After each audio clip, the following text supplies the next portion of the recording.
आज ही डाउनलोड करें और अपने पसंदीदा शोज का आनंद लें। बस अब आप ही का सहारा है बाकी Bihari ji.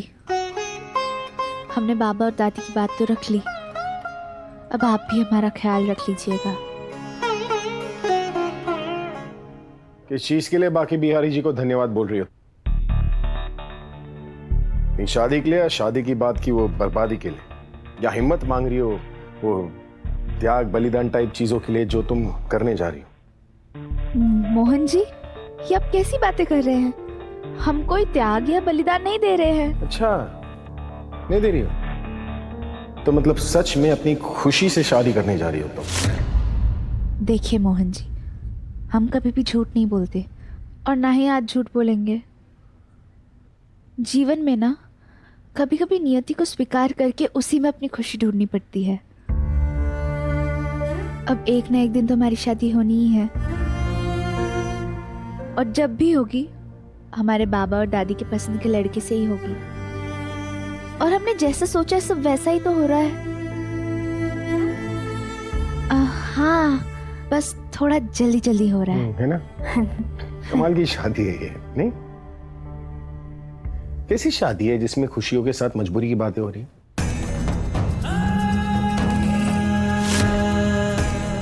Love and sacrifice एक साथ। ये फिल्मी बातें ना मेरे साथ मत क्या करो तुम, और एक्चुअली ये बातें करना ही बंद कर दो। जाओ अपनी दादी से कह दो कि तुम ये शादी नहीं करोगी। सच में तुम्हारा दिमाग आधा है क्या? मोहन जी, अब जानते हैं दिमाग आधा होने के भी ना कई फायदे होते हैं। हमारा आधा दिमाग सिर्फ अच्छे विचारों से भरा है, और बाकी के बुरे विचारों के लिए तो बाकी का आधा दिमाग है ही नहीं ना। तो अच्छा अच्छा सोचो, अच्छा अच्छा बोलो और अच्छा अच्छा करो। इसीलिए तो हम जो करने जा रहे हैं, हम जानते हैं कि वो हमारे परिवार के लिए और हमारे लिए अच्छा ही है।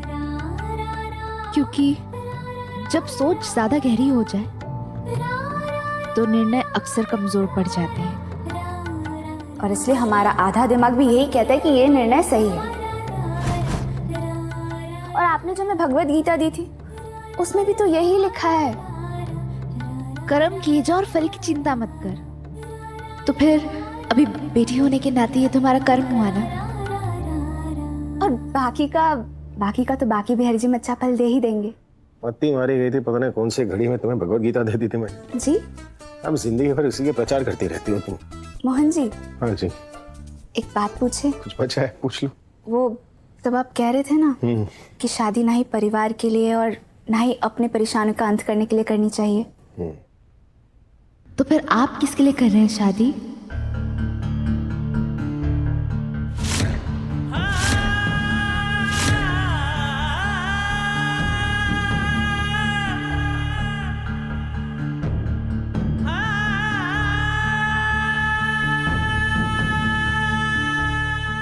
गुनगुन के लिए ना, छोटी काकी जी के लिए, उनकी परेशानियों का अंत करने के लिए ना। तो हम भी तो यही कर रहे हैं मोहन जी। तो मोहन जी, दिमाग आधा हो या पूरा, परिवार से बड़ा कुछ भी नहीं होता है। परिवार की खुशी में ही अपनी खुशी होती है, और हम तो बस एक ही बात जानते हैं, अपनी मर्जी का हो तो अच्छा,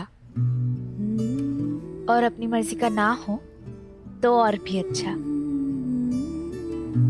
जानते हैं क्यों?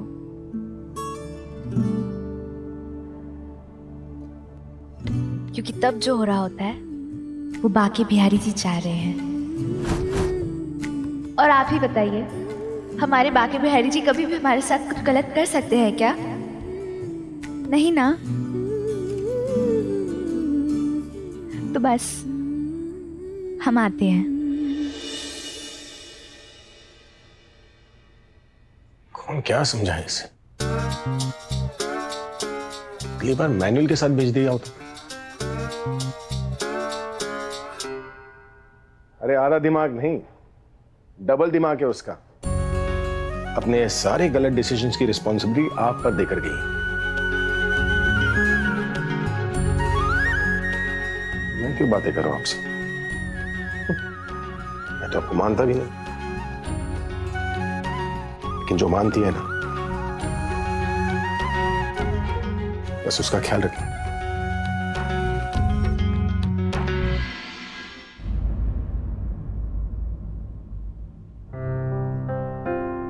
गुनगुन को बोल तो दिया कि राधा की शादी नहीं होने दूंगा, पर ये करूंगा कैसे?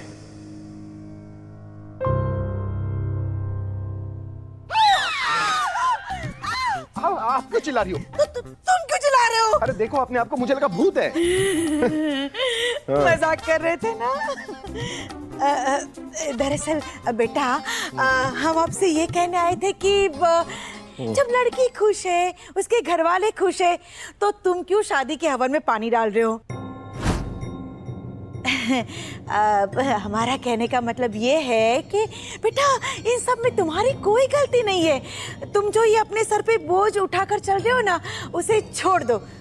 सही कह रही है आप। हाँ, इसमें मेरी कोई गलती नहीं है। हाँ, गलती तो उस बुढ़िया की है। हाँ, उस बुढ़िया की ही।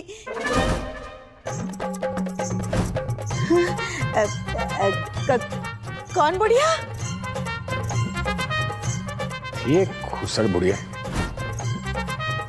अरे वही जो राधा को डंडे से मार रही थी, बाद में उसी ने धक्का दिया और राधा जाकर कीचड़ में गिर गई। अच्छा। हाँ, उसी की वजह से हुआ है सब कुछ। ना वो राधा के पीछे पड़ती, ना मैं वहां जाता, ना अखबार में फोटो आता। एक बार वो बुढ़िया मिल जाए ना, तो मैं उसके जो बुड्ढी के बाल है ना, उससे उखाड़ कर बाहर बाजार में बेचूंगा, और बाकी की जो बॉडी है उसके साथ तो मैं होली के हवन में जलाऊंगा उसे। रात जमा करूंगा, फिर से जलाऊंगा अगले होली में। बाप रे। आप तो ऐसे डर रही हैं जैसे कि वो बुढ़िया आप है।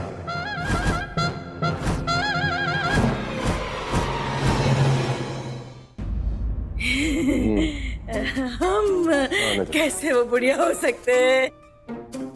50 साल जल्दी पैदा हो गई आप, वरना आप भी हीरोइन बनती। सच में हमारे गांव वाले कहते थे हमसे, पर तो फिर से वैसे हंस के दिखाना। नहीं नहीं, ऐसे नहीं, वैसे वाला।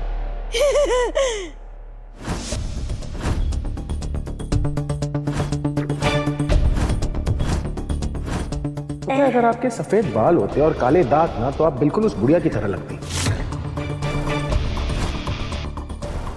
हाँ, वो भी ऐसे कर रही थी।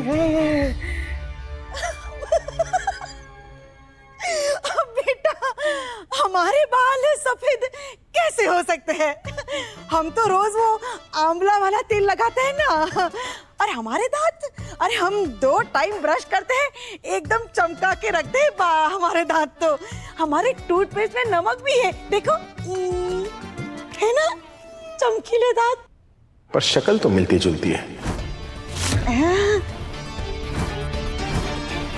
2 मस्से होते हैं ना यहाँ पर, एक यहाँ पर और एक यहाँ पर। और मस्सा होता है, वो निकल नहीं सकता ना। नहीं निकाल सकते ना? नहीं नहीं नहीं। क्योंकि बाल, दांत और मस्से को छोड़कर बाकी सब कुछ सेम।